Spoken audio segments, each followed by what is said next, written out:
Ante todo, muchas gracias, Ángel Luis, como siempre, por tu presentación. Gracias también a la Fundación Sicómoro por acogerme y darme la oportunidad de comentar estos temas con todos ustedes. Gracias sobre todo a la audiencia, tanto la que está presente como la que está en casa, que nos ve en directo, porque sin audiencia esto no tendría mucho sentido. Y sin más, voy a empezar simplemente comentando por qué le he titulado así la conferencia, el efecto Trump en el conflicto de Ucrania. Bueno, yo creo que a estas alturas ya de la presidencia de Trump, creo que somos todos conscientes de que Trump no deja indiferente prácticamente a nadie. Estaba claro que de alguna manera iba a influir también en los conflictos actuales. De hecho, la llegada del presidente Trump la llegada de Trump a la presidencia ha generado unas expectativas sobre que se iban a acabar los conflictos, tanto el de Gaza como el de Ucrania, que incluso gente bien informada daba por hecho. A mí me ha sorprendido un poco, la verdad, porque yo soy un poco más escéptico. Trump declaró en campaña que iba a acabar con el conflicto en las primeras 24 horas de su presidencia. Ya lo había dicho anteriormente durante la campaña que podría incluso haberlo acabado antes, durante la propia campaña, pero esto no ha sucedido. Yo creo que en este momento Trump es consciente de que ni el conflicto de Gaza ni el de Ucrania son tan fáciles ni tan rápidos de cerrar como él esperaba. Y yo creo que, salvo que se den ciertas cesiones o imposiciones, que cada vez parecen más probables, esto no está tan claro que se vaya a cerrar. Bueno, para organizarnos, voy a dar un poco el índice de esta charla. Quiero primero ponernos en contexto. ¿De dónde partimos? Porque, con franqueza, en el conflicto de Ucrania, la propaganda y la desinformación que hay sobre el conflicto, tanto aquí como seguramente pase en Rusia también, es extraordinaria, el nivel al que hemos llegado. Entonces, yo voy a dar mi visión, que lógicamente no tiene por qué ser la correcta, pero que creo que se aproxima bastante a la realidad. Luego nos centraremos sobre los tres actores principales, la política norteamericana, porque hablaré algo también de Biden, la posición del presidente Zelensky y la del presidente Putin. Por último, el proceso de paz que se viene desarrollando en las últimas semanas y que pues nos tiene a todos prácticamente pendientes del televisor, para dar finalmente unas conclusiones. Bien, cuando el presidente Putin hace 3 años ordenó la puesta en marcha de la operación militar especial, que así la llamó, en febrero del 22, él asumió que con una fuerza de unos 160.000 hombres, entre 160 y 190, citan otras fuentes, podía doblegar la voluntad de Ucrania. Sin embargo, fracasó. En los primeros días, el presidente Biden le ofreció a Zelensky extraerlo, evacuarlo del país, de esta manera asumiendo de algún modo que iba a perder Ucrania. Pero el presidente ucraniano rechazó con esa famosa frase de «la lucha está aquí, no necesito transporte, necesito municiones». Y es que las fuerzas de Kiev llevaban desde 2014 preparándose para esta posible invasión que estaba teniendo lugar. Así, en las primeras semanas del conflicto, consiguieron detener el avance de los rusos y desbaratar los planes del Kremlin. Este duro revés y la conmoción inicial que provocó llevó a rusos y a ucranianos a la mesa de negociaciones. Ya empezaron una negociación que en abril de 2022, es decir, 2 meses después de iniciado el conflicto, había alcanzado un principio de acuerdo. Lo conocemos en el ámbito geopolítico como el Comunicado de Estambul, el Estambul Communiqué, que tenía una serie de puntos y que parecía que ponía de acuerdo a las dos partes. Pero, y eso siempre según Moscú, tanto los norteamericanos como los británicos, en especial se señala al presidente Boris Johnson, que es el que viajó en esa época a Kiev, desanimaron a Zelensky de firmar ese acuerdo, diciéndole que era posible vencer a los rusos. por lo que el presidente ucraniano decidió, pero lo decidió él, continuar la lucha. En los meses siguientes, las contraofensivas del norte en Kharkov y del sur en Jersón parecían avalar esta apuesta del presidente Zelensky de que las cosas iban a ir bien. Pero en otoño ya de 2022, estas contraofensivas perdieron toda su fuerza. En ese momento, en noviembre de 2022, el entonces máximo responsable militar norteamericano, el general Mark Milley, recomendó acudir a la mesa de negociaciones, al ver que era una magnífica oportunidad para Ucrania el llegar a un acuerdo en ese preciso instante. Pero los ucranianos desoyeron el consejo y siguieron luchando. En primavera, verano de 2023, lanzaron una contraofensiva que resultó ser un absoluto fracaso. Las fuerzas rusas habían tenido tiempo suficiente para preparar sus defensas y el esfuerzo ucraniano se estrelló contra una barrera, contra un muro defensivo bien organizado. Este es el punto de inflexión del conflicto. Desde entonces, las fuerzas ucranianas han perdido la iniciativa y han ido cediendo terreno lentamente, aunque de forma más rápida desde agosto del año pasado, que coincide con la incursión ucraniana en la región de Kursk. De hecho, las fuerzas rusas, a pesar de la humillación que suponía que una parte de su territorio se viera invadido, no se centraron en Kursk, sino que siguieron con su estrategia inicial, que fue seguir en el Donbass, seguir en el frente del este, combatiendo a los ucranianos y ganando terreno ahí, porque de alguna manera daban por sentado que la recuperación del territorio en Kursk iba a ser cuestión de tiempo. Desde agosto de 2024 hasta final de año, desde agosto ahí se ve en el gráfico el punto de inflexión y el territorio que han ido ganando los rusos con el tiempo. Desde agosto de 2024, los rusos han conquistado, hasta final de año, han conquistado 2.450 kilómetros cuadrados de territorio en Ucrania, y en cuanto a Kursk, de los 1.100 kilómetros iniciales que conquistaron los ucranianos, otras fuentes dan 1.400, bueno, ahí hay un poco de baile, pero los rusos han conquistado prácticamente todo, salvo 460 kilómetros cuadrados, que es lo que le queda todavía en poder a las Fuerzas Armadas ucranianas. Es decir, entre lo que han conquistado en Ucrania más lo que han recuperado de Kursk, han conquistado unas 7 veces más de lo que todavía retiene Ucrania. En este momento, y este asunto es central, se podría decir que Ucrania está perdiendo la guerra, pues las fuerzas rusas siguen ganando terreno sin que se prevean circunstancias que puedan alterar el rumbo de los acontecimientos. Voy al punto segundo, que he titulado La política norteamericana en el conflicto. Los republicanos acusan al presidente Biden de haber interpretado mal a Putin. Dicen que ha ejercido un pobre liderazgo antes y durante el conflicto y que ha empujado a Rusia en brazos de China, fortaleciendo el eje Rusia, China, Corea del Norte, Irán. Sea o no acertada esta crítica, que todavía quizás sea pronto para decirlo, en lo que sí coinciden la mayoría de los analistas es que la ayuda militar a Ucrania a lo largo de este tiempo del presidente Biden ha resultado insuficiente y que en numerosas ocasiones ha llegado tarde. Probablemente Biden creyó que las sanciones económicas bastarían para doblegar al Kremlin, pero cuando comprobó que esto no sucedía, intentó llevar a cabo una guerra por delegación, lo que se conoce como una proxy war, que no acabó de rematar, que no acabó de completar.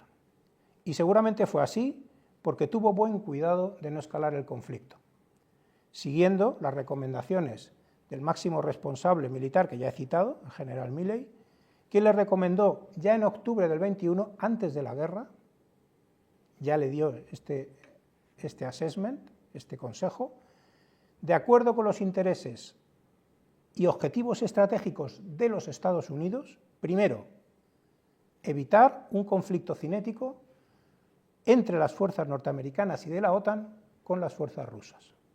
Y segundo, y estrechamente relacionado con lo anterior,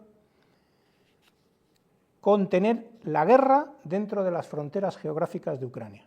De ahí las reticencias que hemos estado viendo durante estos años de la administración Biden de cruzar ciertas líneas rojas que el presidente Putin ha trazado hábilmente desde Moscú, como fueron los misiles ATACMS, los carros de combate, los F-16, etc. En cuanto a Trump, una de las prioridades de Donald Trump en política exterior era acabar con los conflictos de Gaza y Ucrania. Pero inmediatamente a su llegada a la presidencia se dio cuenta de que no era tan sencillo, de que eso era extremadamente difícil. Para el de Ucrania, una vez que fue elegido presidente, en noviembre de 2024, designó al teniente general retirado, Keith Kellogg, que es el que está en la fotografía, como enviado especial para Ucrania y Rusia. Previamente, en abril, este señor, el enviado especial Kellogg, había publicado junto a Fred Fleitz un informe que se titulaba tal que así: América primero, Ucrania y Rusia. Conscientes de los dos puntos de fricción que existían para alcanzar un acuerdo, la propuesta Kellogg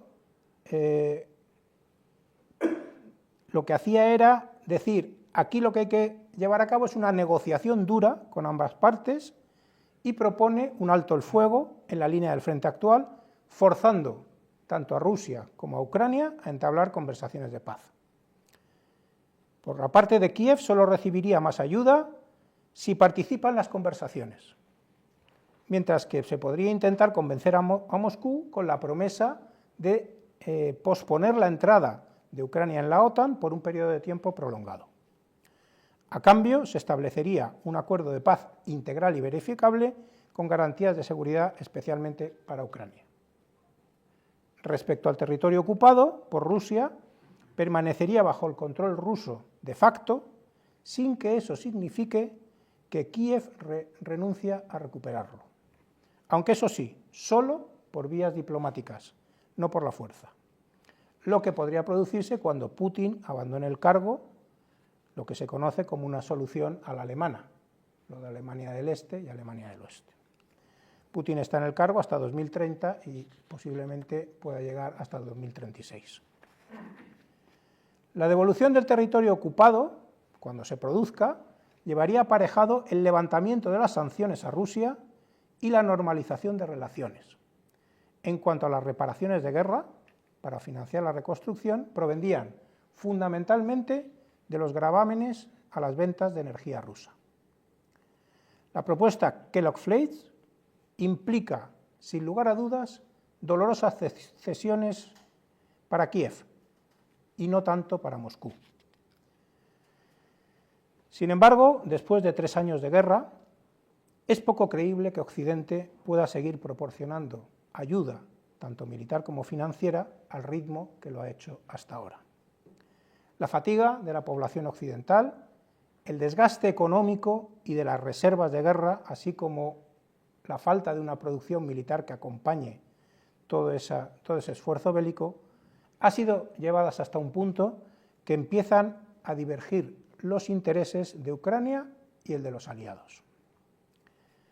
Hasta hace apenas un par de semanas no sabíamos lo que el presidente Trump pensaba, si avalaba completamente esta propuesta del enviado Kellogg o no.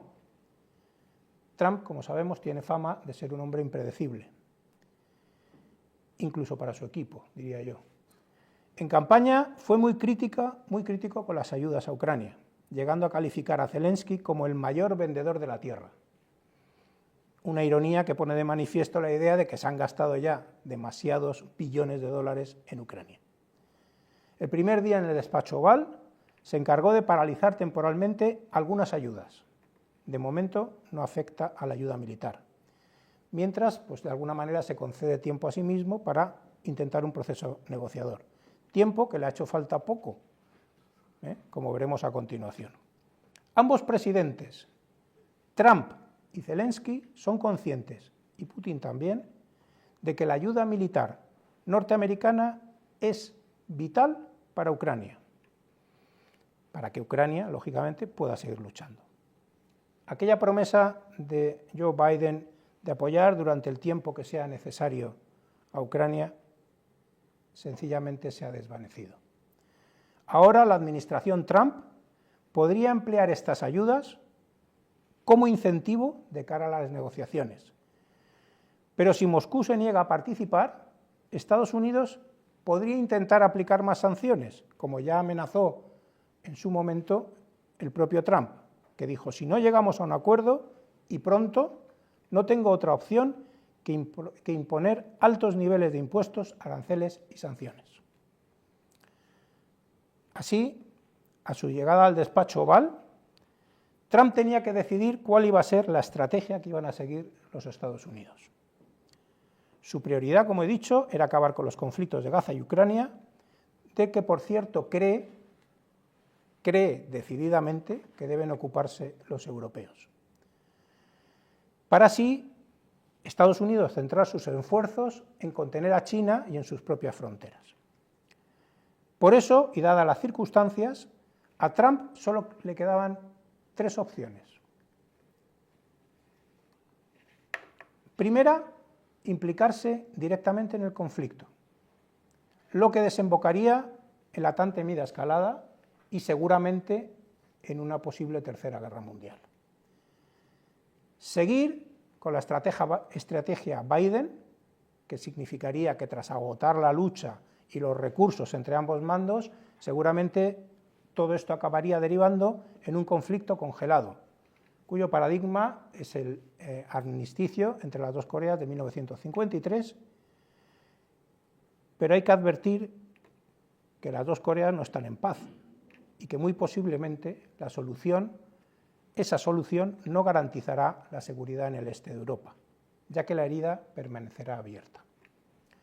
La tercera opción, que era forzar un acuerdo de paz, aunque supusieran cesiones dolorosas o imposiciones, que es el camino que parece haber emprendido el presidente Trump.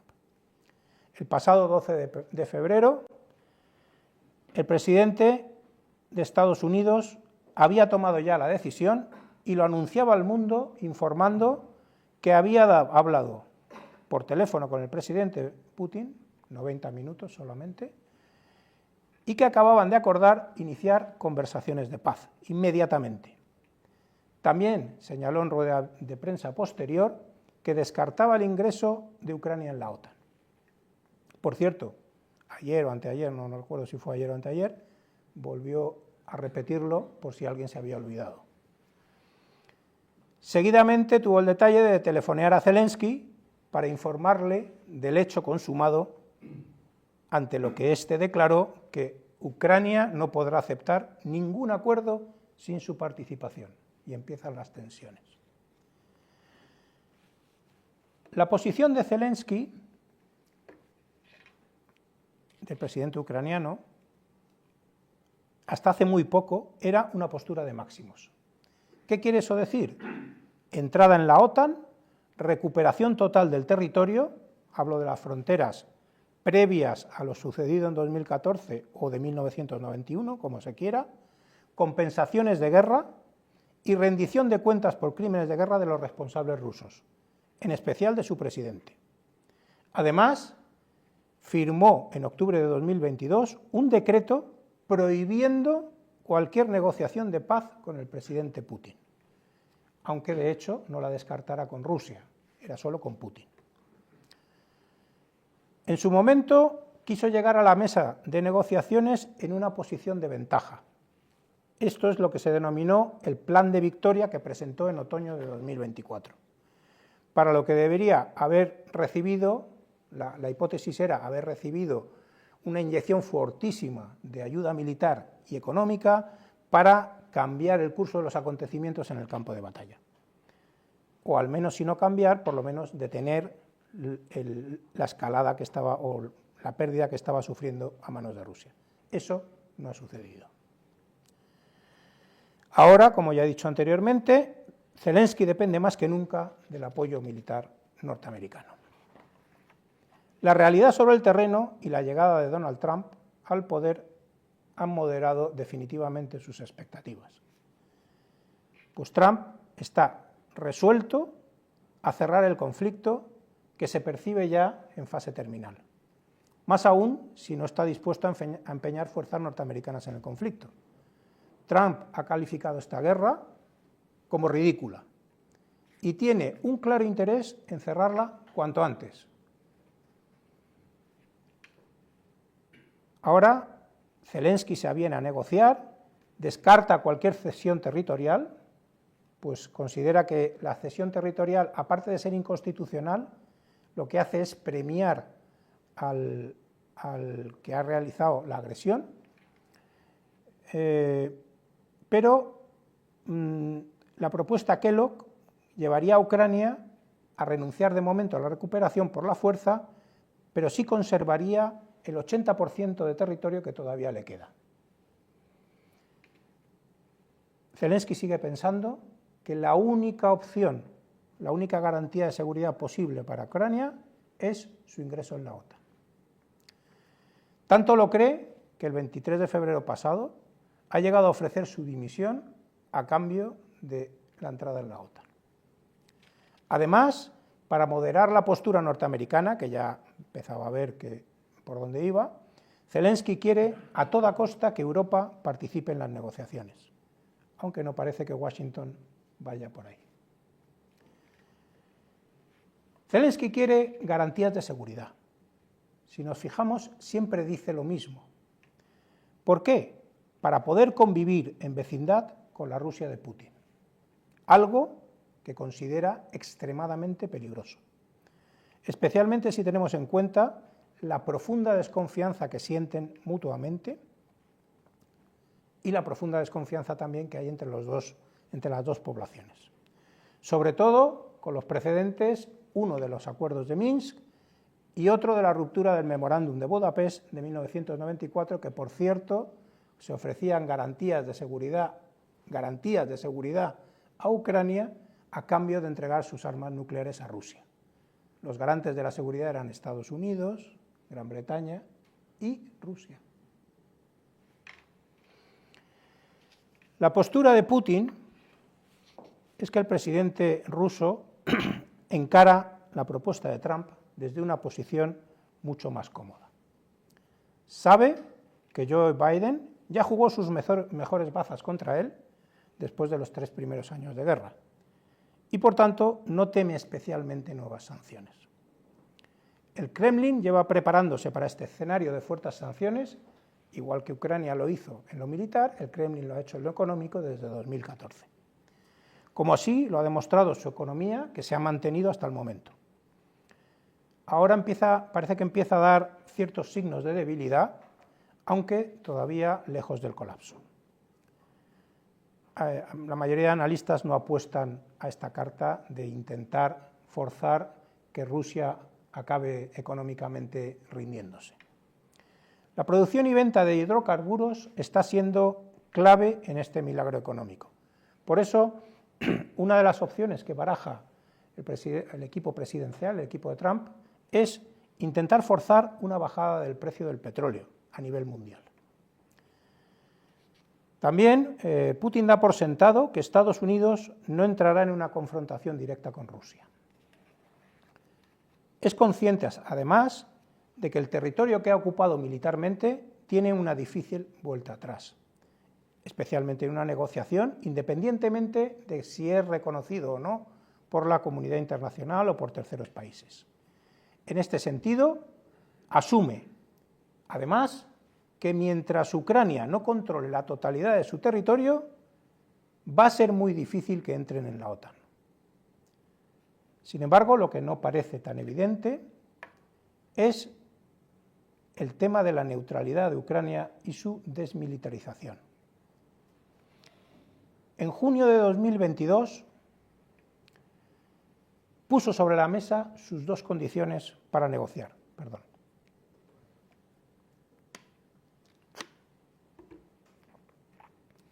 Que incluían precisamente la neutralidad de Ucrania y su desmilitarización.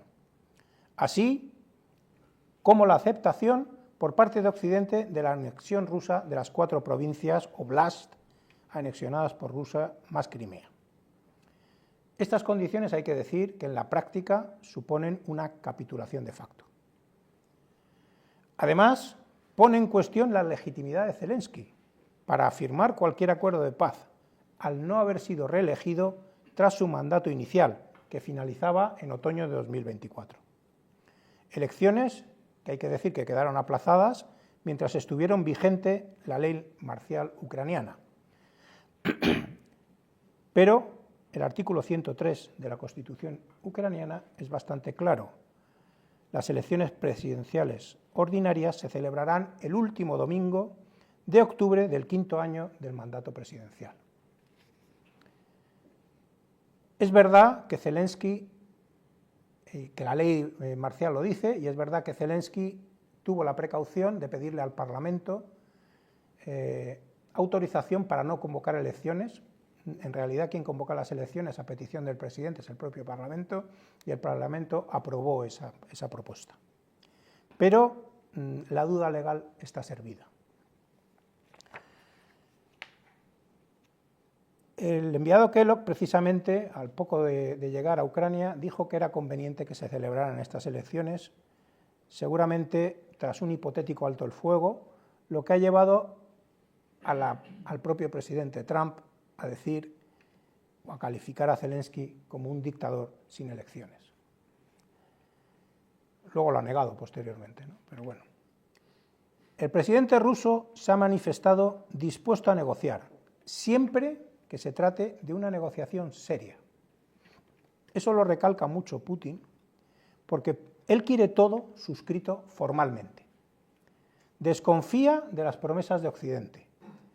Siempre cita el caso de la promesa verbal tras la caída de la Unión Soviética de que la OTAN no se ampliaría hacia el este ni una pulgada, le dijeron, o dice él que le dijeron al entonces presidente Gorbachov.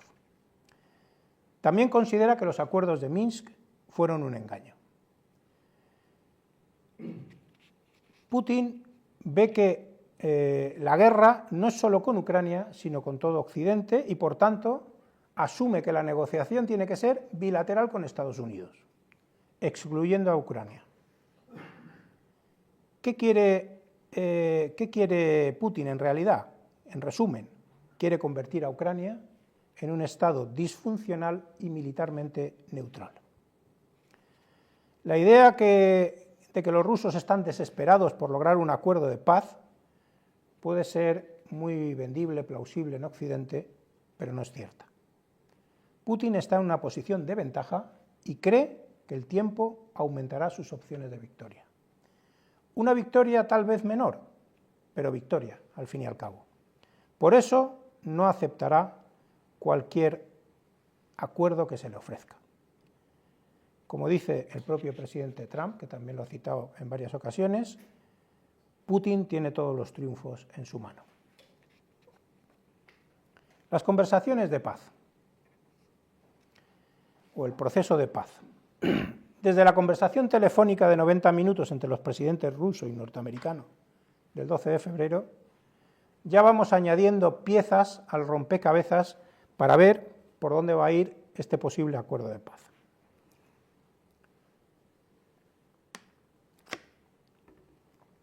El mismo 12 de febrero, el secretario de Defensa norteamericano, Pete Hegseth, en una reunión del Grupo de Contacto para Ucrania, para la defensa de Ucrania, también conocido como del Grupo Ramstein, declaró que volver a las fronteras anteriores a 2014 o que el ingreso de Ucrania en la OTAN eran objetivos poco realistas.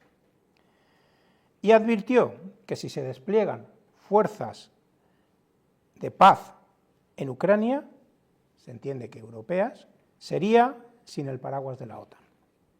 También anunció, dijo muchas cosas, que Estados Unidos ya no priorizará la seguridad europea y ucraniana y que el presidente Trump debe dirigir su atención a asegurar sus propias fronteras y a la disuasión hacia China. Añadió que las garantías de seguridad ofrecidas a Ucrania deben estar respaldadas por tropas europeas. y no europeas, añadió, pero luego matizó que principalmente europeas. Y advirtió de que no habría tropas estadounidenses desplegadas en Ucrania.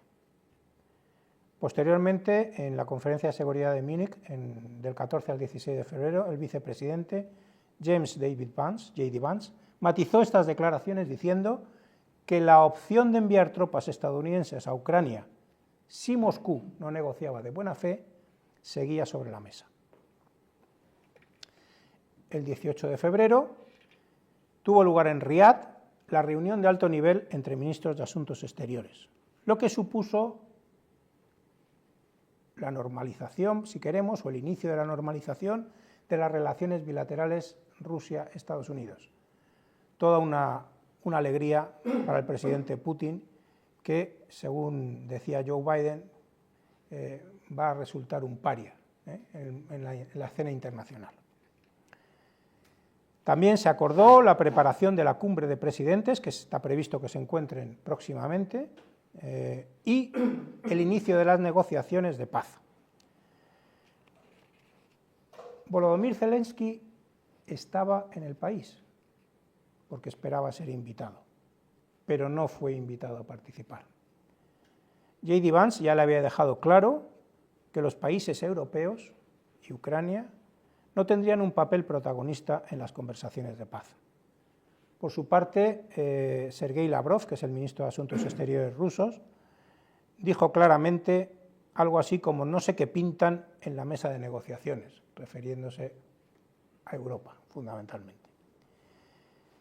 Queda, por tanto, claro que las negociaciones principales van a ser de carácter bilateral entre Washington y Moscú, excluyendo, por lo menos inicialmente, tanto a Ucrania como a Europa.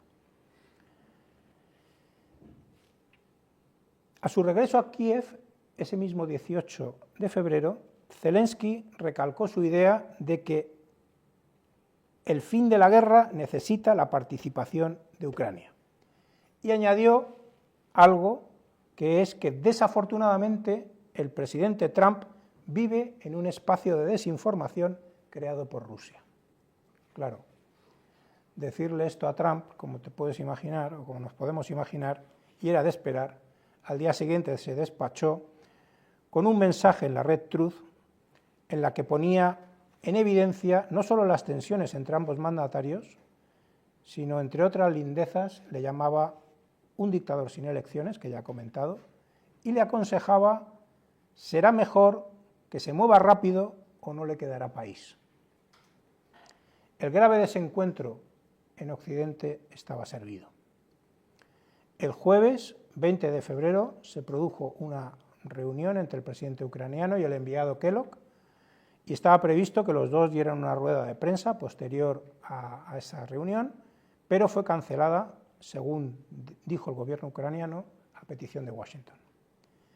En ese encuentro, y tras varias llamadas del entorno Trump, se le recomendó, entre otros le llamó el consejero de Seguridad Nacional, Michael Waltz, se le recomendó a Zelensky bajar el tono de sus declaraciones, y de momento así lo hizo. Ese mismo día 18, Estados Unidos le había pedido a Ucrania que cediera el 50% de sus minerales raros,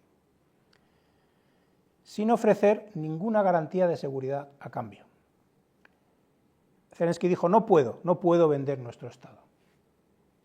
Lo paradójico es que esta idea surgió del propio Zelensky, cuando presentó su plan de victoria en otoño del 24, que en su punto cuarto decía: Ucrania propone a sus socios de Estados Unidos y la Unión Europea firmar un acuerdo especial sobre el uso común de los recursos críticos de Ucrania, como el litio, el gas, el titanio y otros, y producir energía juntos en el futuro. En realidad se trata de un acuerdo en paralelo a la negociación de paz que hemos comentado, aunque luego podemos hablar de esto si queremos, que Trump percibe como una compensación por la ayuda militar prestada. También, por cierto, le sirve como mecanismo de presión hacia Zelensky.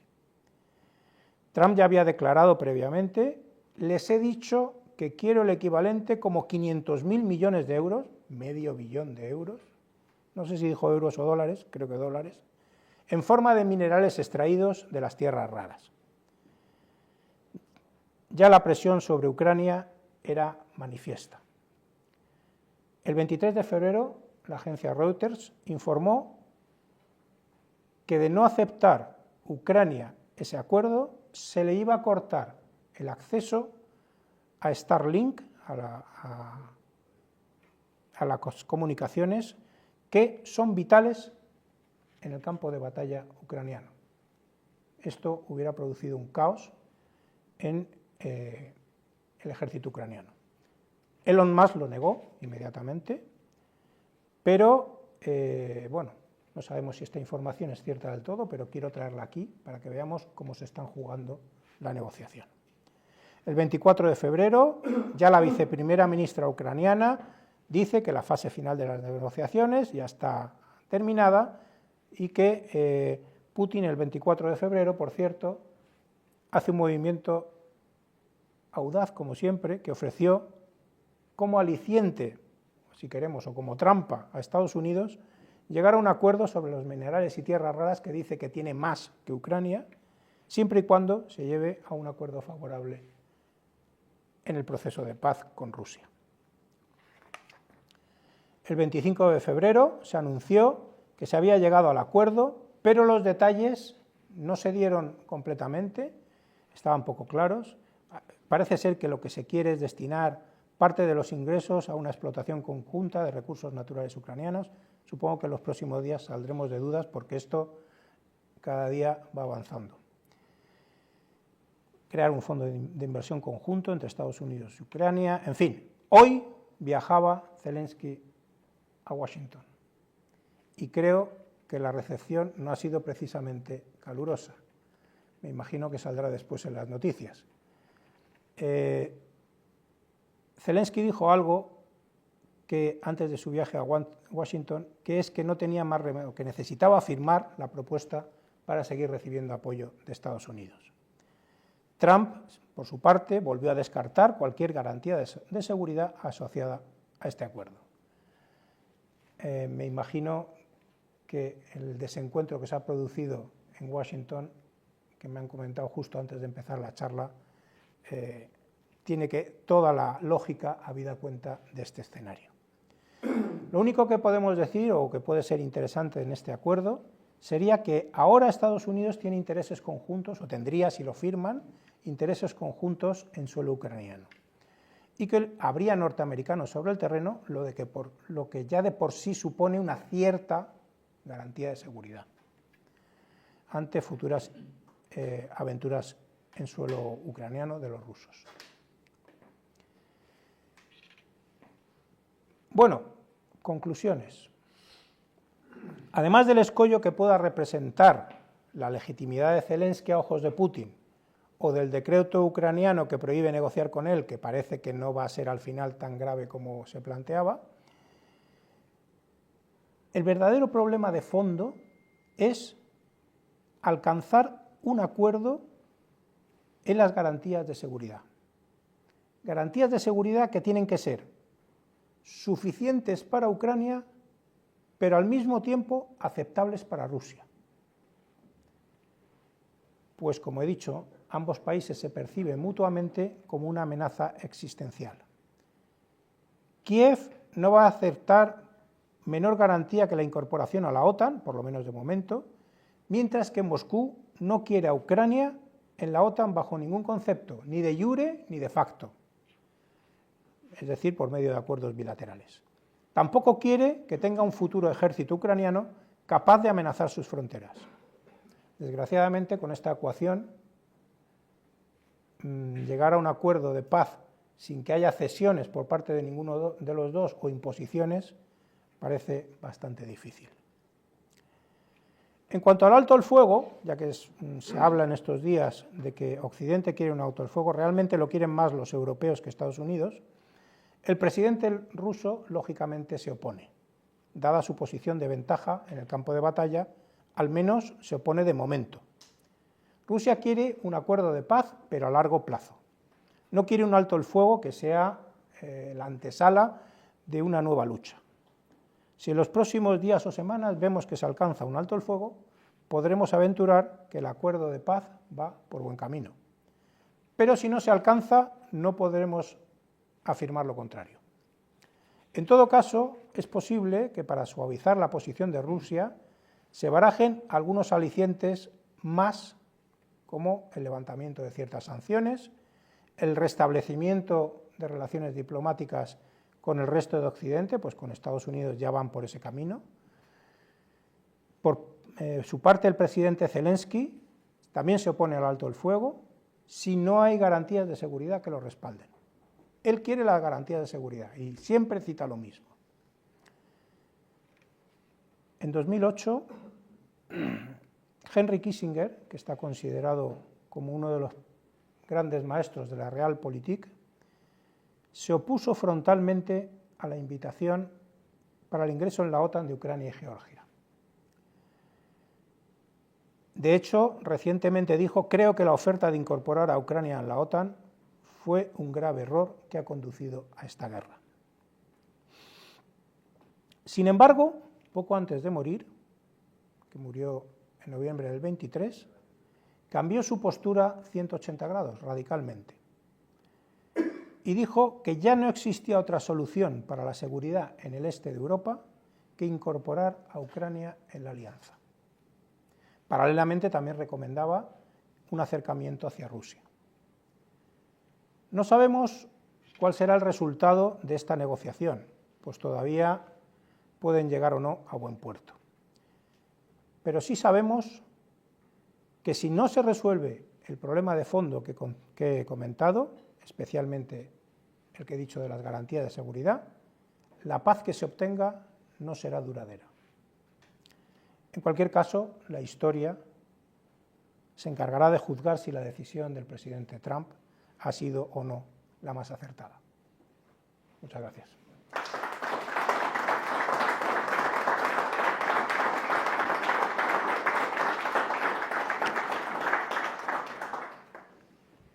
Muchas gracias, Fernando. Vamos a abrir el turno de preguntas. Siempre os recuerdo que tiene que ser con el micrófono para intervenir, básicamente no por oír bien aquí, sino porque nos oigan en streaming. Así que no sé si hay alguna que quiera abrir. Si quieres, abro.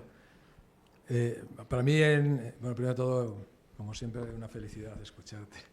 Gracias. Es extraordinario. ¿Por qué parece que siempre, dice Zelensky y tal, la pertenencia a la OTAN, si una OTAN sin Estados Unidos, ¿qué OTAN es?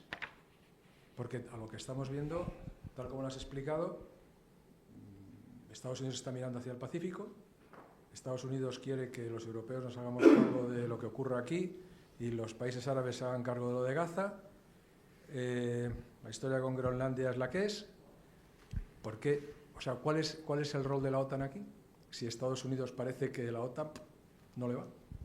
Bueno, vamos a ver. Es cierto que, vamos a hacer un poco de historia, que en la primera legislatura de Trump entró en la legislatura diciendo que iba a disolver a la OTAN, que Estados Unidos iba a salir de la OTAN, no sé si lo recordamos.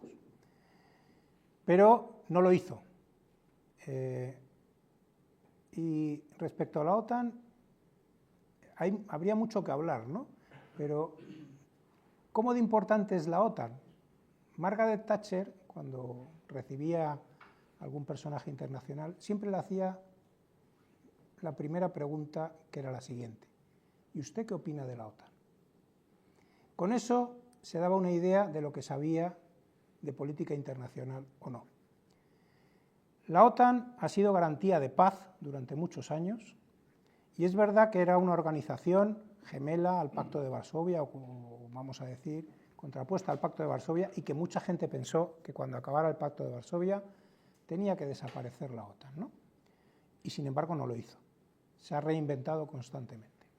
Incluso durante la primera presidencia de Trump, que por cierto ya han dicho que, por supuesto, quieren seguir en la OTAN.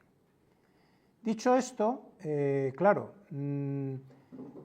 Estados Unidos, vamos a decir que, dicho en román paladino, la OTAN les sirve para, de alguna forma, liderar Occidente. tener una postura unificada en Occidente, entre otras cosas, ¿no? Pero aquí Donald Trump está introduciendo un nuevo concepto, que es la OTAN está muy bien, yo me quedo en la OTAN, pero la OTAN no me puede atrapar en Europa. Entonces, lleva lanzando este mensaje desde el día 1 de su presidencia. O sea, Europa, que se encargue cualquier problema en Europa, los europeos. Eso es un mantra para Trump, no es de las cosas que dice y luego se desdice, no, esto es un mantra. Entonces, quiere reorientarse, no la OTAN, sino Estados Unidos, quiere reorientarse a contener a China en el este asiático. Entonces, lógicamente, la OTAN sigue siendo de valor para Estados Unidos, sigue permitiéndole cohesionar a Occidente, pero quiere dedicarle el esfuerzo que sea necesario, no más.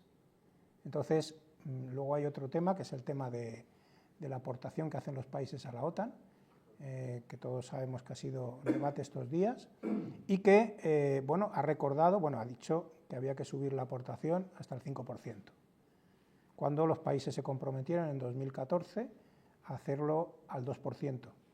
Algunos no han llegado, no citaré ejemplos porque me parece innecesario. Entonces, bueno, pues ese es un poco el papel de la OTAN, ¿no? Sin entrar en grandes profundidades, que podríamos hablar largo y tendido. Sí. Hola, buenas tardes, Fernando. Muchas gracias. Gracias a ti. En estos acuerdos entre Estados Unidos y Rusia, acuerdos económicos, de minerales, tierras raras, incluso de tráficos en el Ártico. ¿Con Rusia o con Ucrania? Estados Unidos con Rusia. Con Rusia, vale. ¿En qué posición queda China? Claro, buena pregunta. Esa es la pregunta. Sí, es buena y da para una conferencia, claro. pero vamos, el tema es el siguiente. Consciente o inconscientemente, Rusia se ha acercado, no diré peligrosamente, pero sí de forma bastante fuerte, a China. Y eso va a tener una difícil vuelta atrás. ¿Por qué? Porque Rusia y China, las dos son potencias revisionistas. El hegemón era Estados Unidos, ahora hemos pasado, hay quien data ese momento en el 2017, hemos pasado de un mundo unipolar en el que Estados Unidos era un hegemón, hemos pasado a un mundo multipolar donde hay otros dos países que pintan, que son China, que prácticamente no está al nivel de Estados Unidos, pero sí puede hacerle la competencia, y Rusia, que está bastante más abajo de estos dos. Entonces, la suma de Rusia y China sí de alguna manera puede intentar medirse con Estados Unidos, y eso debería preocuparnos. Aunque las relaciones entre China y Rusia históricamente no son precisamente lo mejor, pero han encontrado una causa común que se la ha proporcionado Estados Unidos. Ni que decir tiene que hay un montón de países, lo que se llama el sur global, que de alguna manera pues aplaude esa iniciativa y lo ve como un momento para reivindicarse y para salir de esa órbita de Occidente como único polo, como único elemento que dicta a todos los demás lo que tienen que hacer. No sé si he contestado la pregunta. Bueno, para acabar de contestártela, que veo que me haces, quiero decir, o sea, no porque se acerque Trump ahora, Rusia va a renunciar completamente a China, ni China a Rusia. O sea, han conseguido que se acerquen realmente, por un interés común, es cierto, pero tendrán que trabajar mucho los Estados Unidos para separar a Rusia de China. Esa es la realidad. Sí. Sí, con el micro. Con la política de Trump de Centroamérica primero y toda esa historia, la presión que está sometiendo a Europa, ¿no corre el peligro Estados Unidos de que Europa tienda hacia China comercialmente? Claro, no más y de nuevo la misma filosofía que ha seguido Rusia hasta ahora? Vamos a ver.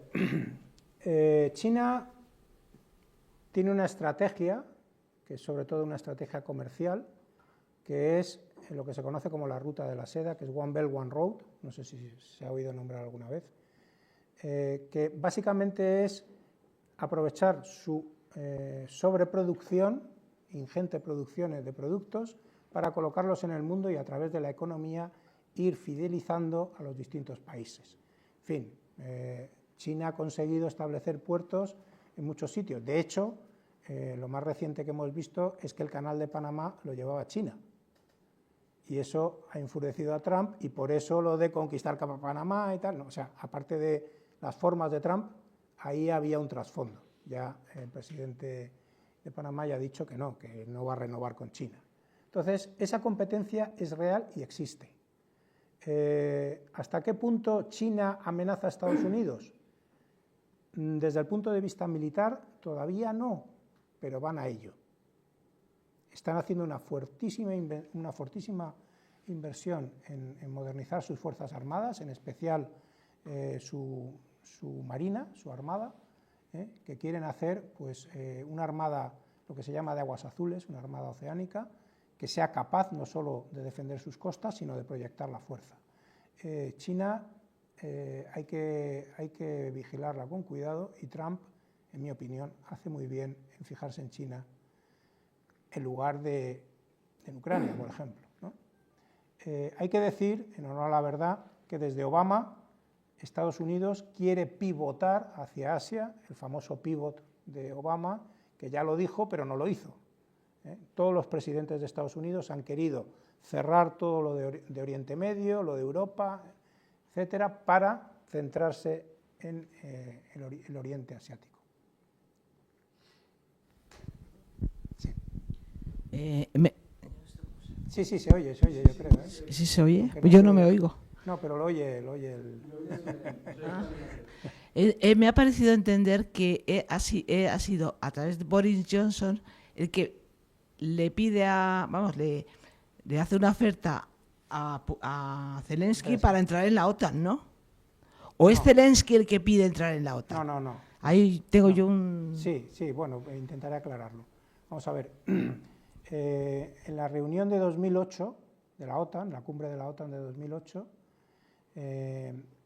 se ofreció a Ucrania y a Georgia lo que se llama una invitación para ingresar en la OTAN, que en ese momento no se produjo.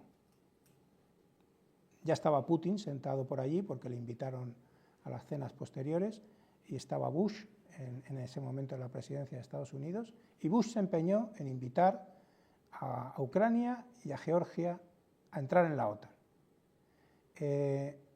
Él creía que tenía la fuerza suficiente, porque es verdad que Rusia venía de un periodo muy duro de empobrecimiento del país.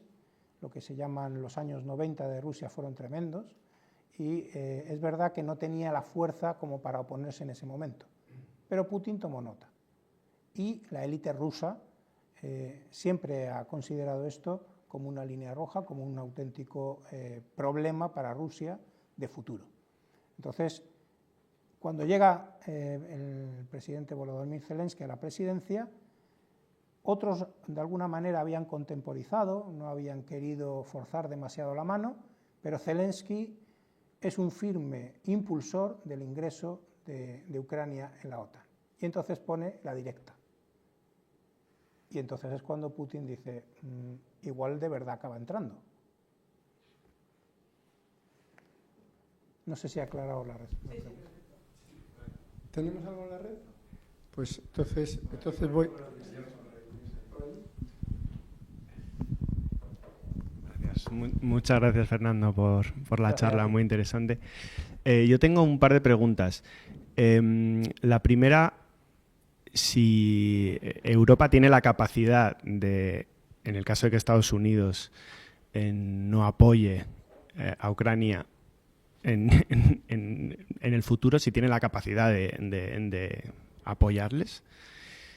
Y la segunda, si esta estrategia un poco aislacionista y proteccionista de de Trump la podemos esperar para futuros gobiernos de Estados Unidos. Es decir, si es una estrategia a largo plazo de Estados Unidos o si estamos haciendo cábalas sobre un futuro que quizás es inexistente. Gracias. Muy bien. Bueno, vamos a ver.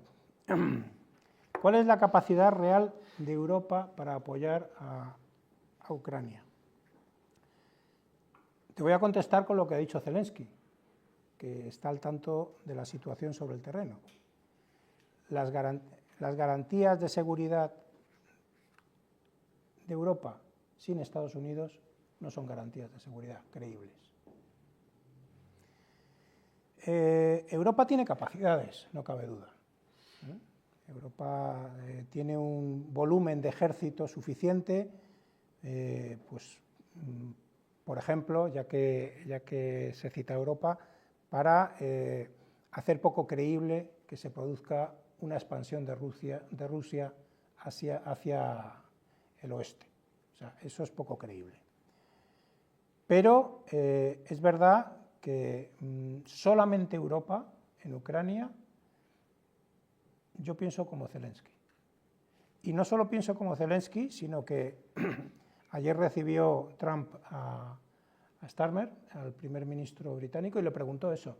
Dice, ¿pero tú puedes hacerte cargo del problema? Y Starmer ha contestado así como encogiéndose un poco de hombros, como si quien dijera, hombre, por favor.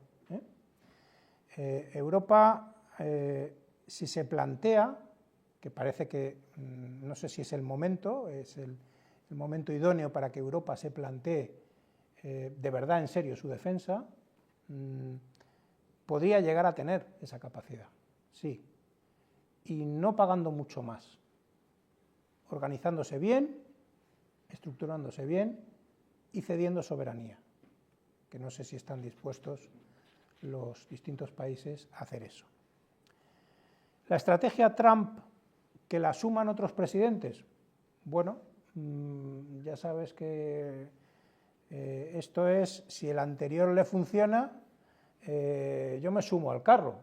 O sea, quiero decir, podría ser que Estados Unidos, de alguna forma, el siguiente presidente de Estados Unidos, sea quien sea, viendo lo que le ha pasado a Trump, diga, pues efectivamente, esto es lo que había que hacer. O sea, eso no es descartable. Y en el largo plazo también. Bueno, eso es más o menos lo que quería decirte, pero sí, es posible que pase, sí. ¿Por qué no? Fernando, bueno, primero introducir una cuña que me pasaba Pepe de rabiosa actualidad, ¿no? Al parecer Trump ha cancelado la rueda de prensa posterior a la visita con la frase de, refiriéndose a Zelensky, dice, puede volver cuando esté preparado para la paz. O sea, que no ha debido ir demasiado bien. No ha ido bien, creo que ha habido bastante bronca. Sí. Yo quería, ligando con la pregunta que te ha hecho Pepe sobre la OTAN, Sí. Y tú contestabas, dice, bueno, la OTAN de alguna forma ha servido para liderar Occidente, ¿no? A mí esto me suscita dos tipos de reflexiones. Una, si no estamos viviendo en este punto de inflexión la ruptura conceptual de lo que hemos considerado como Occidente hasta ahora en términos geopolíticos. Y segundo, una OTAN donde Estados Unidos se desentiende de Europa, le podemos seguir llamando OTAN, pero es otra cosa, una cosa radicalmente distinta. Y me lleva además a pensar si lo que no estamos viviendo es un revival un poco de la doctrina Monroe, de las áreas de influencia, lo que pasa que actualizado al siglo XXI. Bueno, aquí has mezclado muchas cosas, ¿eh? Yo luego ya paso. Bueno,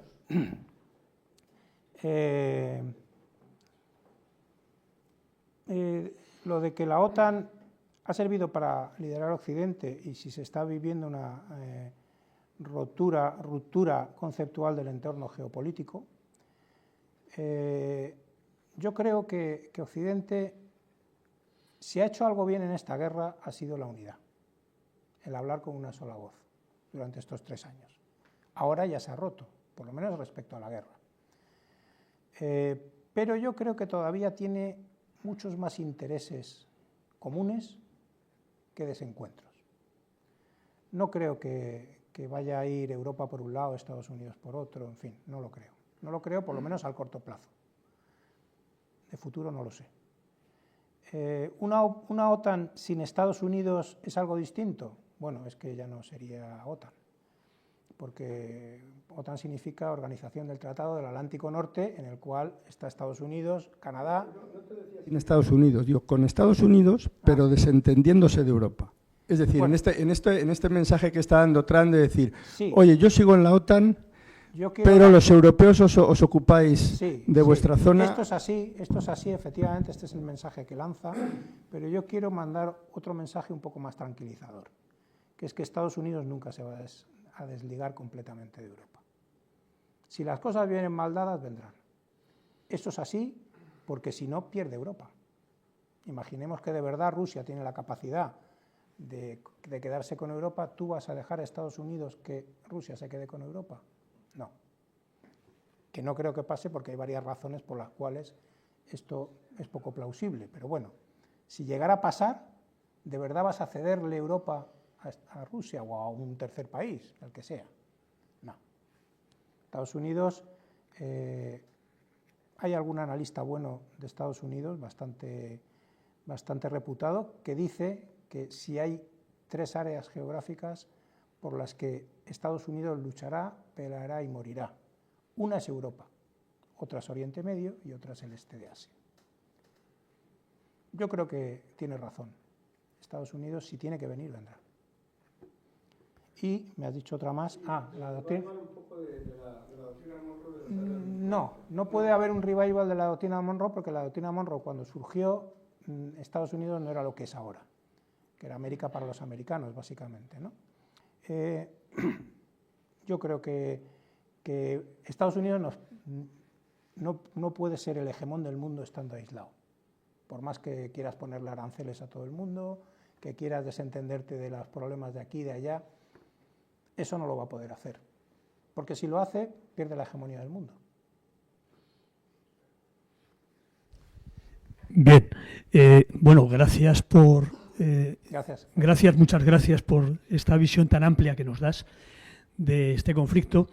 Y remitiéndome, bueno, al título, el efecto Trump, y a 2 situaciones cambiantes, es decir, ¿en qué medida ha cambiado el escenario? Ha salido en tu presentación, el primer escenario era Turquía como centro de una hipotética negociación entre Rusia y Ucrania, que tenía un espacio acotado, independientemente de quién estaba apoyando con más o menos fuerza en ese momento, y el escenario nuevo de Riad, que tú lo has, nos pusiste, a mí me ha quedado la imagen del encuentro de Riad, que además de pasada también sale que Riad a continuación suspende la visita de Zelensky que estaba programada para el día siguiente o los días siguientes. Entonces mi pregunta va en este cambio de escenario. Yo me pregunto, y bueno, aprovechando nos preguntamos tu conocimiento, ahí lo lanzo, ¿en qué medida el nuevo presidente americano, Trump, está utilizando este conflicto, y no solo él, para reorientar el juego de alianzas? Es decir, la pregunta entonces sería, para Trump en este nuevo escenario es más importante entenderse con Rusia que el propio proceso de paz. Es decir, el proceso de paz no sería más que una excusa para que América retome el contacto con Rusia, que se perdió justo antes de iniciarse la operación militar especial, cuando Biden tuvo el encuentro con Putin. Y por otra parte, y del lado europeo, ¿no está la Unión Europea aprovechando esta circunstancia para retomar la relación con Gran Bretaña? Porque Gran Bretaña está ahí como un poco perdida en en no se sabe dónde. Sí, bueno, muy interesada en lo que pasa en Ucrania, pero por su cuenta y riesgo, pero ahora parece que ya no tanto. Entonces, a mí me cuestiono y me preocupa estos movimientos que se están produciendo. Y bueno, habría una última pregunta y esta: ¿hasta qué punto Zelensky es un interlocutor válido? Claro. Bueno, debo decir que, como todas las preguntas, también muy interesante, porque yo creo que en la primera pone el dedo en la llaga. ¿En qué medida Trump usa el conflicto para reorientar el juego de alianzas? Entendiéndose como que Rusia es más importante por otras cuestiones que por el proceso de paz en sí, entendido, ¿no?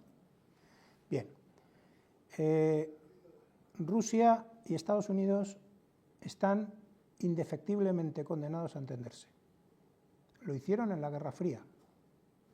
Pero desde que Biden le declaró un paria a Putin, se han producido una serie de acontecimientos, vamos a decir, de índole de armamento nuclear, carrera del espacio, etcétera, etcétera, etcétera, que han quedado aparcados, muertos o no resueltos. Y tanto unos como los otros son conscientes de que tienen que hablar. O sea que hay una prioridad importante en volver a hablar, aunque solo sea por eso. El presidente Biden no habló ni una sola vez desde que se produjo la invasión de Ucrania, no habló ni una vez con Putin. Y bueno, pues yo creo que de alguna manera Trump ha dado un paso que, aunque parezca desde fuera que era rompedor, tenía que darlo tarde o temprano. O sea, entenderse con Rusia, un país que tiene esa capacidad nuclear, tienes que hacerlo sí o sí. Sobre todo si eres el hegemón del mundo, o por lo menos la potencia dominante. La Unión Europea puede aprovechar para retomar la relación con Gran Bretaña, con el Reino Unido. Bueno, aquí habría mucho que hablar, ¿no? Pero sí, pues, de alguna manera sí. Hay que recordar que en este mundo el Reino Unido, junto con Francia, son los dos únicos países europeos que tienen armas nucleares. Y de alguna manera eso también pesa. ¿Podría aprovechar? No sé hasta qué punto los británicos están arrepentidos del Brexit. Pero lo que está claro es que, de alguna manera, los europeos, igual que Rusia y Estados Unidos, y nosotros con los británicos, estamos condenados a entendernos. Porque vivimos en un espacio común, nos guste o no. Habrá desencuentros, habrá puntos de vista distintos, pero la Unión Europea se tiene que entender con el Reino Unido, sin duda. ¿Y esto es una oportunidad? Podría serlo, sin duda ninguna. ¿Es Zelensky un interlocutor válido? Bueno, a ojos de Putin no, desde luego. Pero lo que está claro es que yo tengo la sensación, tal vez sea sensación mía, de que empieza a molestar. Esa es una sensación mía. Bueno, pero nadie lo ha dicho. Nadie lo ha dicho y de momento es el presidente de Ucrania elegido en las urnas y con un mandato en vigor, aunque Putin lo cuestione. Luego, habrá que entenderse con Zelensky también, digo yo. Perdona, dos pequeñas digresiones que no tienen que ver con mi pregunta. Entonces, Roosevelt en la Segunda Guerra Mundial también era un dictador porque prolongó su mandato más tiempo del debido por la guerra, precisamente. Según eso. Bueno, yo no digo que Trump tenga razón en lo que dice. Lo que digo es que hay una duda respecto a la interpretación legal y, en fin, que voy a decir aquí en España, del tema constitucional, que no sepamos. Y en cuanto al tema de británicos, los británicos están en la OTAN, que es lo que estamos hablando aquí. Sí, por supuesto, por supuesto. Lo que yo quería plantear es un tema que has tocado tú y me gustaría que profundizaras más, que es precisamente la organización de la Unión Europea. lo has tocado, porque la Unión Europea, desde mi punto de vista, desde Draghi, que es más importante que yo... ¿De la Unión Europea o de Europa? La Unión Europea. Vale.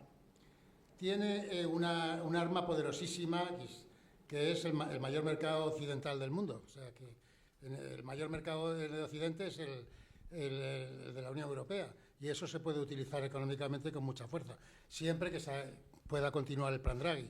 Quería conocer tu opinión a ese respecto. Bueno, la Unión Europea no es ningún agente menor en el mundo. O sea, a pesar de que nosotros nos vea... No, ya, pero que no es ningún agente menor en absoluto, ni por población, ni por extensión, ni por riqueza, no lo es. Además, efectivamente, por los mercados que tenemos, por las relaciones que tenemos en el mundo, pues somos un agente siempre a considerar. Añadiendo a esto, y en relación con esto de los mercados, hay un concepto en geopolítica que se llama el soft power, el poder blando, y los países individualmente de la Unión Europea están entre las primeras posiciones. De hecho, el Reino Unido suele estar, si no el primero, el segundo, casi todos los años. Es decir, Europa económicamente es un gigante, pero militarmente es un enano. Y eso tiene sus consecuencias en el mundo.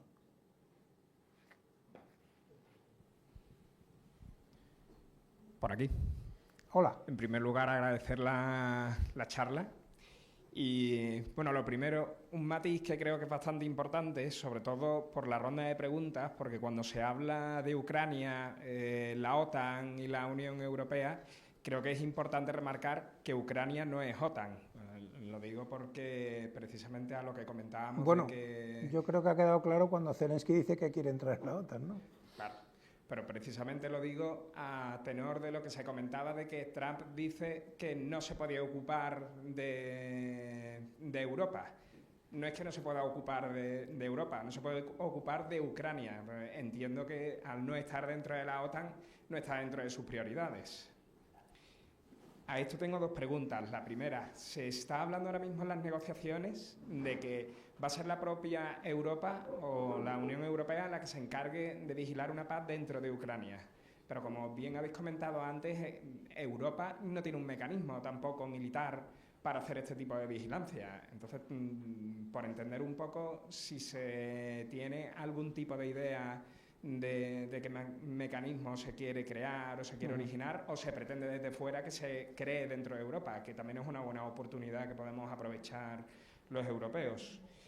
Y la segunda, se está hablando de las contraprestaciones estadounidenses por la guerra, pero volviendo a Europa, de Europa nunca se habla. ¿Hay algún tipo de negociación también en la que se está incluyendo a Europa también para cuando termine la guerra, independientemente de la posición en la que quede Ucrania dentro del tratado de la Comunidad Económica Europea y dentro de la Unión Europea? Bueno, Trump dice que no se puede ocupar de Ucrania. Realmente lo dice. O sea, no es que no se pueda, es que no quiere ocuparse de Ucrania, que es distinto. ¿Se podrían ocupar los europeos? Sí, pero para que se ocupen los europeos tiene que haber un acuerdo con Rusia también de que tiene que haber una presencia de una misión de paz, vamos a decir, o una misión de interposición o de defensa de puntos vitales, o llamémosle como queramos, que Rusia acepte. Y Rusia ha dicho que no quiere ver fuerzas de la OTAN ni europeas ni de ninguna otra clase en Ucrania, porque quiere una Ucrania desmilitarizada. No quiere fuerzas en Ucrania. ¿Podría Europa vigilar esa paz en Ucrania? Si llegan al acuerdo, si llegaran hipotéticamente al acuerdo, que no parece, entre Rusia y Ucrania, de permitir ese despliegue de fuerzas, sí se podría hacer.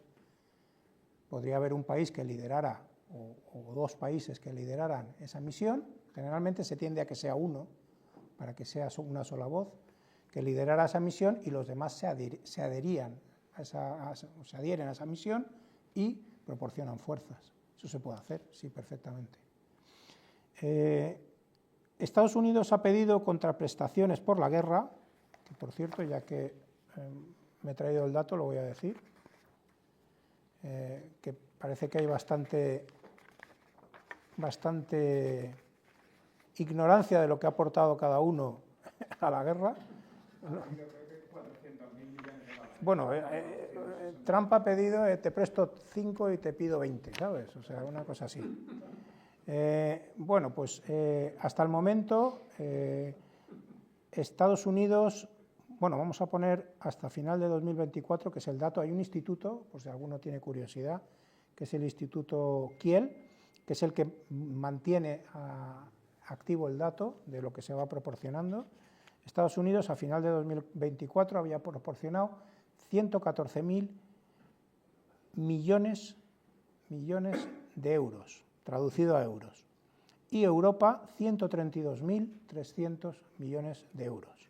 Es cierto que la mayor parte de la ayuda militar la ha proporcionado Estados Unidos, 64.000 millones frente a 48.000 de Europa, que por cierto Europa no es la Unión Europea, sino que es bilateral entre los distintos países de Europa. Con esto doy una idea de que Europa ha pagado más que Estados Unidos en términos reales. Pero si yo doy 114.000 y pido 500.000, pues hombre, no está mal el negocio, ¿no? Bueno, yendo a las preguntas, ¿cuál es la contraprestación de Estados Unidos por la guerra? Sí. Sí, la ha dejado clara, quiere pedir 5 cuando ha dado 1,3. Pero no le van a dar 5, evidentemente. Y lo de los minerales ya veremos a ver, porque parece que no ha acabado en nada, ¿no? La pregunta va más enfocada Sí, en Europa. Sí. La negociación de la Unión Europea de cara al final de la guerra, ¿no? Y las contraprestaciones que puede obtener. Una parte de esos 134.000 millones que he dicho que ha proporcionado la Unión Europea son de un fondo que es un fondo que realmente es préstamo, que no es una subvención, no es que le hayamos pagado, sino que le hemos prestado una parte. No es muy grande, pero es una parte. Pero bueno, aquí hay que decir una cosa importante. A lo que no se niega Putin, ni se ha negado en ningún momento, es que Ucrania entre en la Unión Europea. Ya lo admitió en las conversaciones en Estambul, admitió que Ucrania entrara en la Unión Europea y lo ha vuelto a repetir hace poco. No sé si Lavrov, probablemente. Dentro de la propia Unión Europea también hay un mecanismo de defensa. Claro. Bueno, aparte del mecanismo de defensa, que no iba a eso, voy a que la entrada de Ucrania en la Unión Europea va a suponer un desembolso, no sé qué adjetivo utilizar, fortísimo por parte de la Unión Europea a Ucrania, porque no solo es subir un país que está abajo con respecto a la media, sino que encima hay que reconstruirlo. Entonces, preparémonos, porque en los próximos años, no voy a decir que toda la ayuda, porque eso todavía es pronto para decir, pero buena parte de la ayuda europea va a ir a Ucrania. Esa es la contraprestación que Europa esperaría recibir o puede recibir, que no es una contraprestación, sino todo lo contrario. Pero bueno.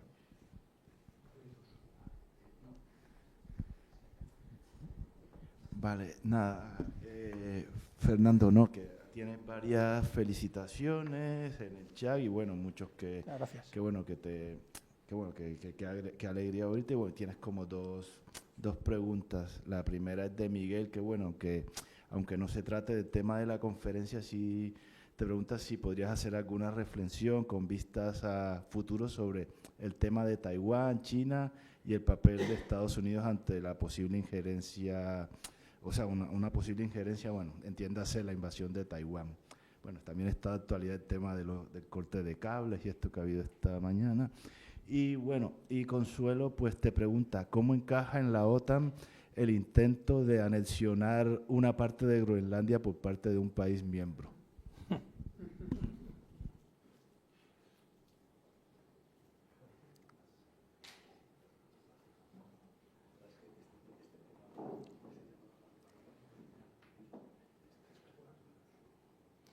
Bueno, vamos a ver. Primero a Miguel decirle que el tema de Taiwán da para otra conferencia, como te puedes imaginar. China solo quiere la incorporación de Taiwán y de hecho ese es el tema central, vamos a decir, la reivindicación central de China y lo que ha separado a China del mundo durante mucho tiempo, hasta que en el 73 precisamente Henry Kissinger consiguió restablecer las relaciones norteamericanas con China, por cierto, renunciando a la reivindicación de que Taiwán fuera una isla independiente. No está reconocida por Estados Unidos como país independiente, pero sí es cierto que hacen guiños, viajes, algunos no de alto nivel, pero sí algún viaje a Taiwán, como queriendo decir, no os vamos a dejar caer en manos de los chinos. Pero evidentemente una invasión de Taiwán supondría una guerra entre China y seguramente entre Estados Unidos. Habría que ver el momento. Respondiendo a Consuelo, ¿cómo encaja en la OTAN que dos países como Estados Unidos y Dinamarca se enfrenten por el tema de Groenlandia? Pues no se van a enfrentar. Esto es como entre Grecia y Turquía, que siempre que hay tensión, al final la OTAN, entre otras cosas, ha servido para que Turquía y Grecia no entren en guerra. No van a entrar en guerra, pero Trump tiene mucho interés en Groenlandia, adivinemos por qué. Por las tierras raras. Entonces, obviamente, quiere algún tipo de acuerdo y lo que dice primero es, me voy a quedar con Groenlandia. Pues esto, bueno, pues en el lenguaje no Trump, significa que hay que llegar a un acuerdo para poder explotar los recursos de alguna manera que favorezca a las dos partes, contestando a esa pregunta.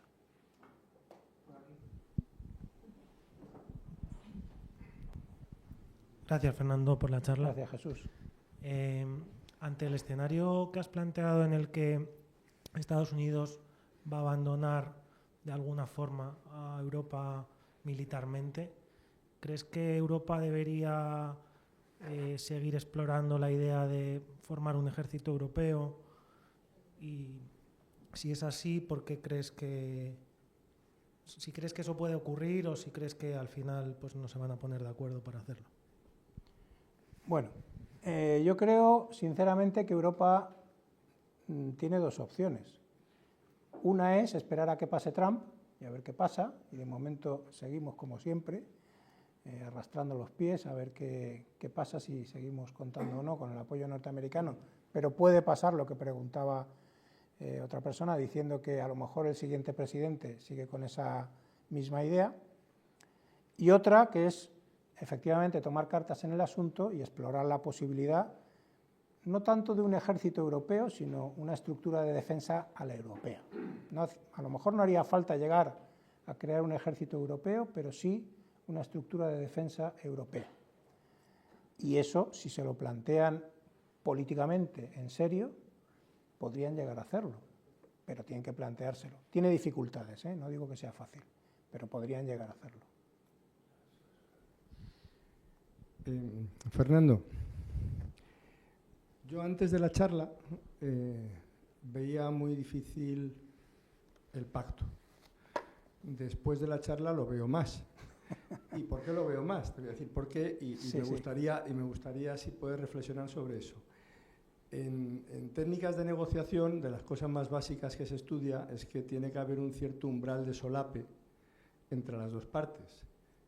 Identificar ese umbral de solape y a partir de identificar ese umbral de solape, pues ahí empiezas a negociar, porque si negocias fuera del umbral de solape, pues es muy difícil. Yo aquí no veo ningún umbral de solape. ¿Tú ves alguno sobre el que se pueda construir de verdad unas negociaciones que puedan desembocar en un pacto? Vamos a ver, lo que quieren las dos partes en conflicto, como he dicho, es muy difícil de casar. O sea, no hay ningún umbral de solape porque uno quiere A y el otro quiere B y no tiene nada que ver una cosa con la otra. O sea, yo quiero lo contrario a lo que quieres tú.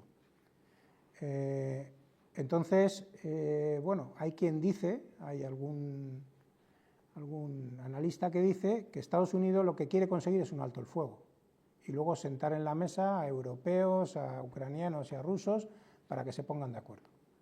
De alguna manera dejar ese detalle, que como ya sabes el diablo está en los detalles, dejárselo a otros para que lo resuelvan. Yo creo que es difícil alcanzar una condición que satisfaga a los dos. ¿Posible?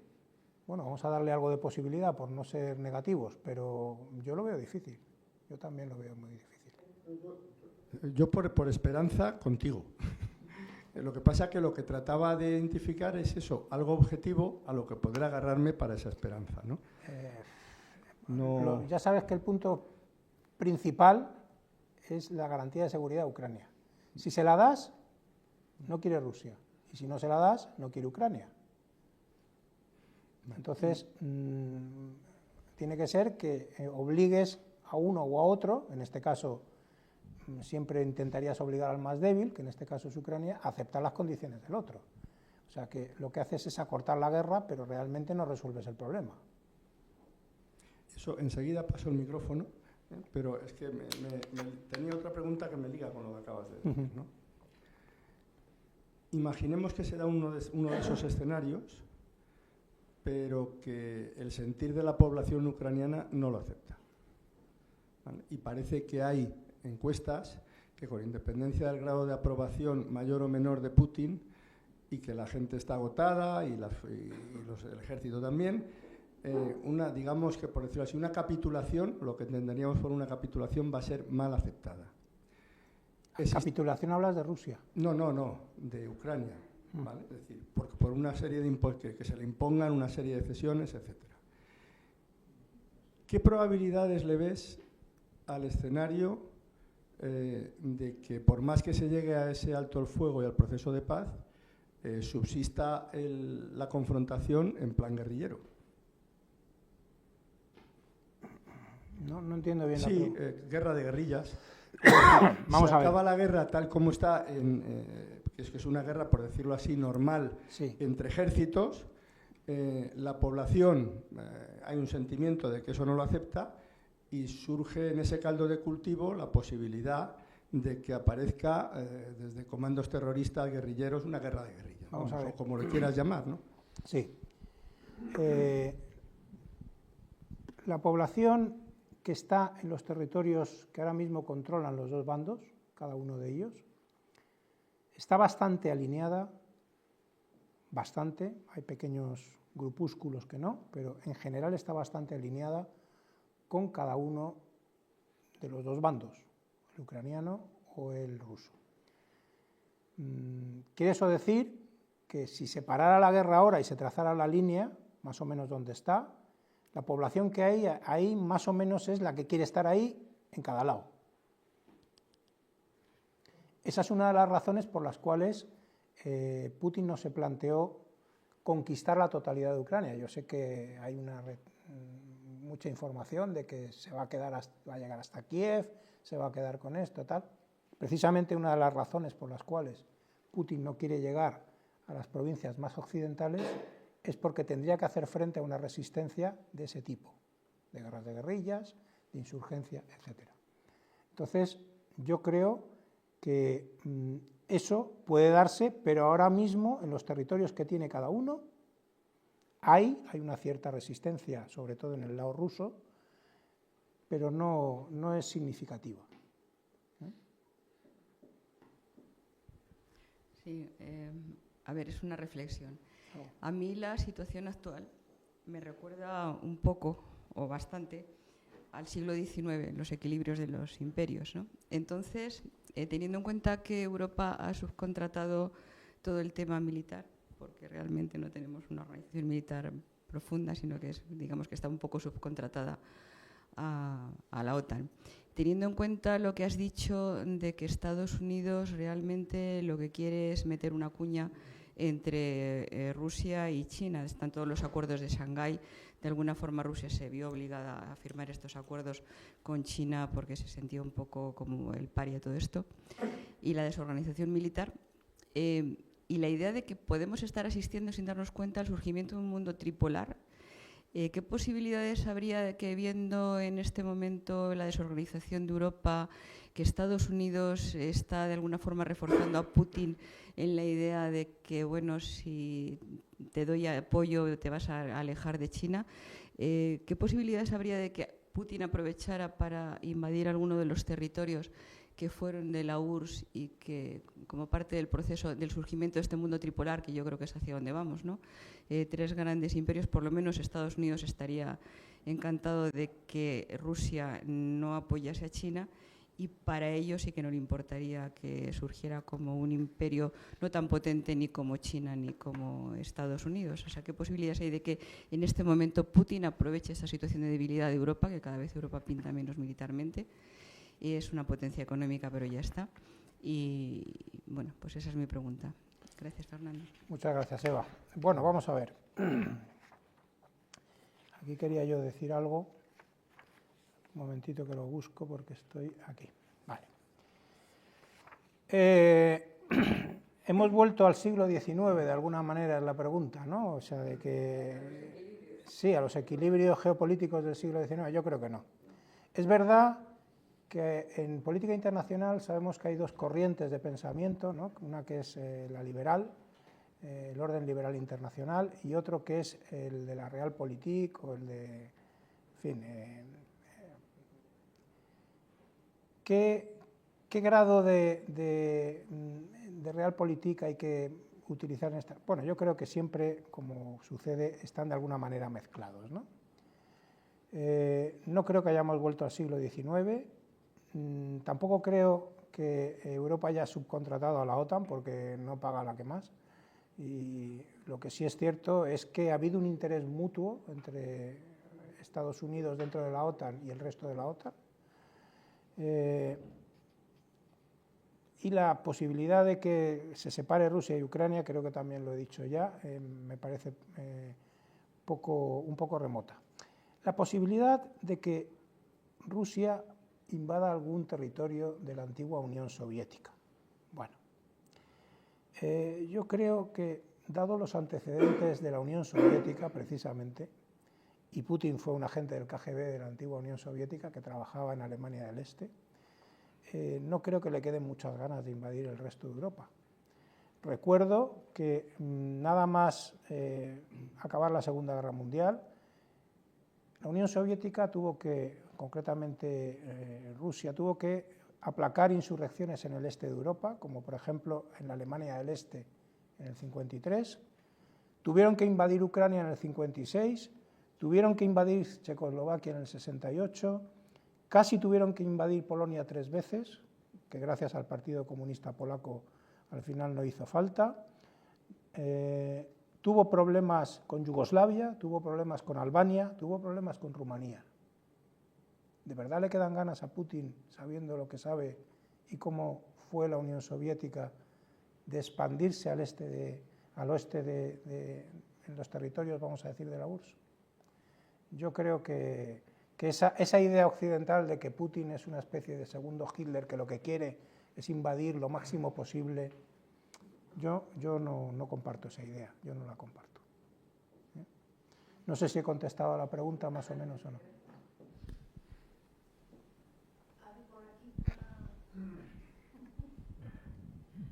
A ver, Fernando, yo es que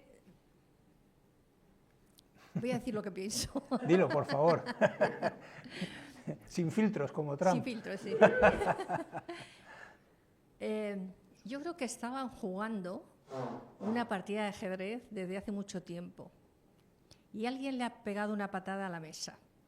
Se han caído las fichas, las piezas, y ahora todos están intentando colocar las fichas. ¿Es posible que lo que vayamos a ver sea otra partida diferente de ajedrez? ¿Que no sea una continuidad, como estamos queriendo ver, de la anterior? Vamos a ver, no solo es posible, sino que es así. Es decir, nuestro feliz mundo unipolar de finales de los 90 y principios de este siglo se acabó. Ya no es así. Ahora hay un mundo multipolar donde hay, sobre todo, una gran potencia, que es Estados Unidos, otra que está subiendo, que es China, Rusia, y hay algunas potencias menores, ahí está la India, etcétera, etcétera. Entonces, el mundo en el que vivimos ya no es ese feliz mundo en el que todo estaba bajo el paraguas de Estados Unidos y todo estaba bien, ya no es así. No es así, ya digo, puedo citarlo, el profesor Mearsheimer, que es el que habla de estas cosas, dice que esto se produce en el 2017, cuando China ya se consolida como potencia emergente, ¿no? Esto es así. Entonces, ¿podemos querer seguir pensando que Estados Unidos está ahí y que es el garante del mundo y que puede? Podemos seguir pensándolo, pero no es así. Entonces, las conversaciones que se pueden estar teniendo, aunque no lo sepamos, pueden tener otro objetivo distinto, de que acabe la guerra con Ucrania. ¿Entre Estados Unidos y Rusia, dices? Sí. Estados Unidos y Rusia, y no sabemos quién más, porque claro, no sabemos bueno, quién está hablando. En principio es bilateral, entonces es verdad que están hablando de muchas cosas, no solo hablan de la guerra de Ucrania, fundamentalmente de la guerra de Ucrania, que es el problema principal, pero no solo de eso, hablan de más cosas. Es así.